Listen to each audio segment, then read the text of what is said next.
pour les militaires. Le patrouilleur de haute mer, premier maître Lair, a fait escale à Saint-Pierre-et-Miquelon dans le cadre de son déploiement en Atlantique Nord pour permettre aux habitants de découvrir le navire à l'occasion d'une journée portes ouvertes. Les autorités locales ont également été conviées à un déjeuner officiel à bord. Cette visite a renforcé les liens entre la marine nationale et la communauté locale.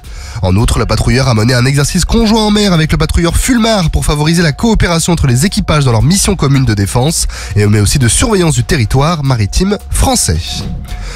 Un hélicoptère Puma de l'escadron de transport 68 Antilles-Guyane a été mobilisé pour une évacuation sanitaire d'urgence. 2 nourrissons nés prématurément sur une pirogue près de Grande-Santi ont été transportés vers l'hôpital de Cayenne. L'équipage, qui était composé de 2 pilotes, de 2 mécaniciens navigants et de 3 membres du SAMU, a pris les airs depuis la base aérienne 367 avec des jumelles de vision nocturne pour naviguer dans l'obscurité. Une fois sur zone, les médecins ont stabilisé les nouveau-nés avant de les transférer à l'hôpital où ils ont été déposés avec leur mère dans la matinée. Cette mission reflète l'engagement de l'armée de l'air et de l'espace dans le sauvetage et l'évacuation médicale. En 2023, l'escadron de transport 68 a effectué près de 80 évacuations sanitaires. Le commando parachutiste de l'air numéro 20 et le centre d'expertise aérienne militaire ont mené avec succès des essais du drone DT-26 de Delair à Djibouti. Ce drone tactique de surveillance, qui est déjà en service chez les forces ukrainiennes, offre des capacités de renseignement, de surveillance et de reconnaissance, le tout dans des conditions extrêmes, avec une endurance de près de 3 heures et une portée de communication de 50 km.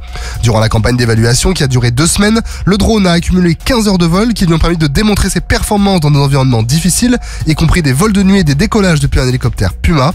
Les tests ont aussi confirmé la rapidité de déploiement et la discrétion de ce système qui répond aux besoins opérationnels des forces françaises.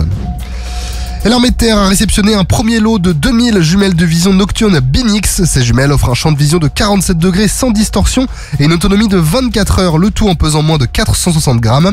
Contrairement aux Onyx qui sont destinés aux combattants débarqués, les Binix sont des binoculaires conçus spécifiquement pour les conducteurs d'engins, en leur offrant une vision stéréoscopique qui consiste à reproduire une perception du relief à partir de 2 images planes pour faciliter la conduite de nuit. Bien que l'armée de terre soit en première ligne pour l'utilisation de ces jumelles, elle devrait également bénéficier aux marins et aux aviateurs français. Sur terre, sur mer, comme dans les airs. Skyrock PLM, en équipe avec Uneo, la mutuelle des forces armées.